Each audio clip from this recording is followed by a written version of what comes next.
Just when you think Jess is the only weak-ass bitch in the show, Emily decides to come back and say, "Hi, I'm going to allow this compulsive lying, gaslighting skis bag to emotionally manipulate me on national television."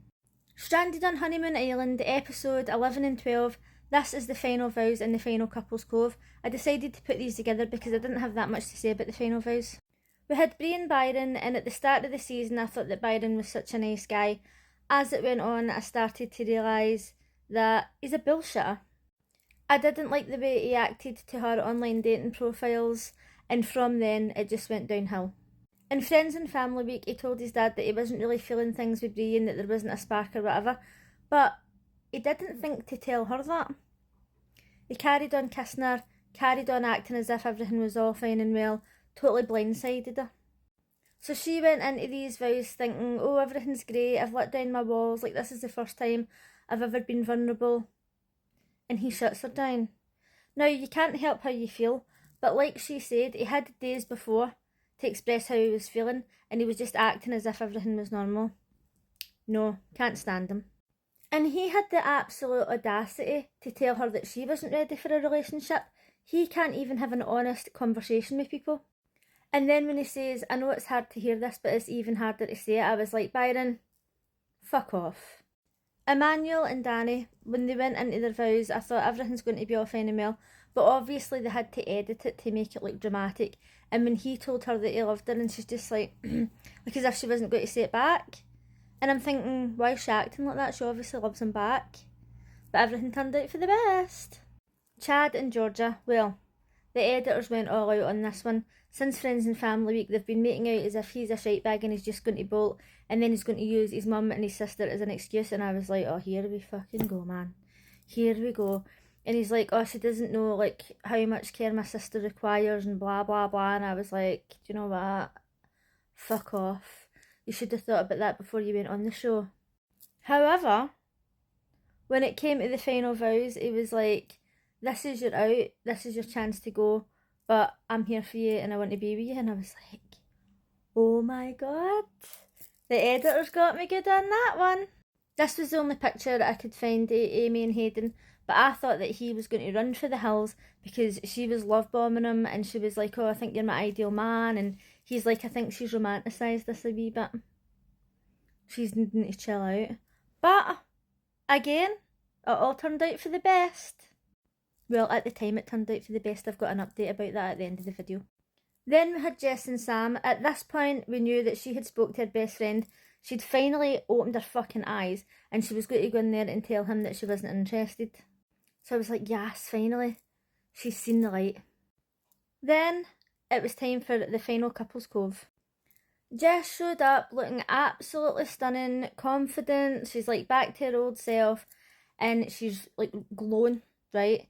She's realised that she spent the 3 weeks just being a weak ass bitch, right? And they don't even know if Sam's going to show up.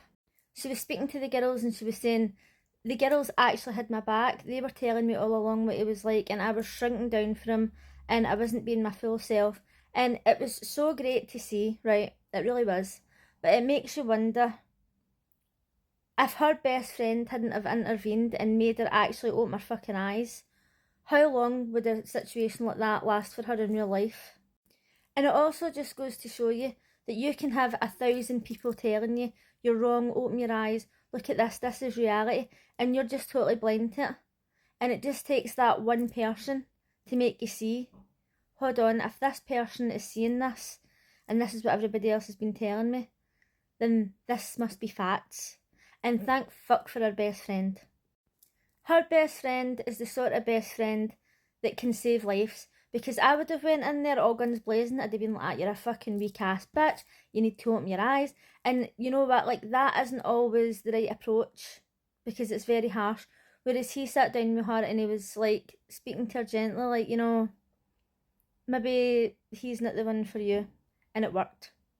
But when they were sitting at the table having the conversation about the whole situation, I can't remember the exact words that Jess used, so I'm just going to like rattle some off the top of my head. But basically she says to him, you wanted somebody confident, intelligent, fun, and you had that. But in his defence, she wasn't acting that way when she was with him. She was acting like a meek little fucking weak mouse. She wasn't acting like the way she was acting at the table. So how was he supposed to know that this was her real personality? Or is it a real personality? Sometimes your personality changes depending on who you're with at the time. Maybe if she had actually acted like this on the island and says to him, look, you don't let me speak, you're overpowering me, you're too emotional, blah, blah, blah, blah, blah, he actually would have took a step back and says, oh, do you know what, you're right, like, I'm sorry, I've been like this in the past, I'm trying to work on myself or whatever. Now, we'll never know if he would have reacted like that, right? But at the time, at the table, he did seem to think, oh, do you know what, I didn't see it at the time. The same way she didn't see how she was acting at the time. And it looks as if he's actually thinking, aye, she's right. And I don't think he was just doing that for the cameras. Do I still think he's a dick? Yes. But she should have stood up for herself and it could have changed the whole thing. And I think what really hit home for him was that when she says, you don't know what I do, you don't know anything about me, you don't know my favourite colour. Like, you never actually took the time to sit down and ask me anything about myself. And he's like, fuck. She's right. But they two didn't work out, and do you know what? Worked out best for everybody. When Emily came in, it was all guns blazing. I had high hopes for the whole situation. But she says, oh, he's been speaking to 2 girls for the speed date and they've reached out to me, blah, blah, blah. Now, what I would like to know is that in these contracts for these reality shows, surely they've got something that says if you contact somebody for the speed dating before you go on the island or whatever, you're going to have to pay some sort of fine, because the rules stated that they didn't share each other's names or socials or anything like that. And it's going against like the whole point of the show. So God knows how they ended up all finding each other. And how did the women even find out that she was on the island? Because this show was recorded like 2 years ago. But she came back, she's like, oh, I'm going to call him out, right? And I'm like, yes, call him out, woo, right? She takes him to the side to talk about it, and then he goes, oh, if she reveals this, then I'm going to have to reveal what I know. Oh, I'm thinking, oh, must be good. So he says to her, oh, I've seen Hayden's here. Is there any old feelings coming up, or whatever it was? And she's like, don't say anything, don't say anything. And I'm thinking, oh my God, like, maybe they went out, maybe they've slept together or whatever. But then I'm also thinking, so what?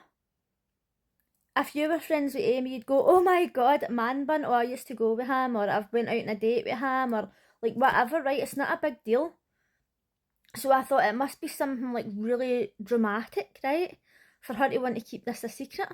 So then when they were sitting at the table, and then he was obviously manipulating her, and she's like, oh no, I think he was only talking to one person, and I believe him, and blah, blah, blah. And I was like, fuck off. Fuck off. Fuck off, Emily. This is a sad, pathetic performance. Meanwhile, Man Bun's sitting there as well, not saying a word, so I'm thinking, what's went on between the two of them? Like, it must be serious. So I followed Amy on TikTok for quite some time, and once the show finished, I went over to her profile, and she says that she didn't know anything about Man Bun and Emily until after the show aired. This was filmed 2 years ago, and none of the two of them decided to tell her anything that was going on. But she says that apparently they only matched on a dating website. They've not hooked up, nothing else has went on. That's very suspicious. So why the fuck didn't Emily just turn around and say, aye, we matched on a dating website, I didn't think anything of it, instead of sitting there going, oh, don't say anything. There must be more to it. Amy also said that after the show, her and Hayden split up and they kind of haven't really seen each other since. And a couple of weeks ago, I seen her crying on TikTok and saying, I'm sorry I've not been posting, I've been really upset. So I was thinking to myself, maybe her and Hayden went out and they split up. But apparently she was going out with somebody else for 10 months and she's going through a really hard breakup at the moment. But I would suggest going over and following on TikTok because she's so funny. I actually love her videos about reality TV.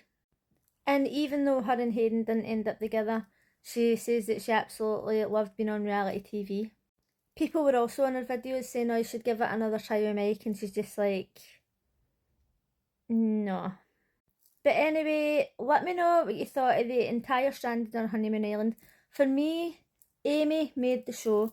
It's good to see that there's women out there who can stand their ground and who can just tell men to get themselves to fuck when they need to be told. I wonder if any of the couples are still together. I might actually go and look it up. But thanks for watching. Bye!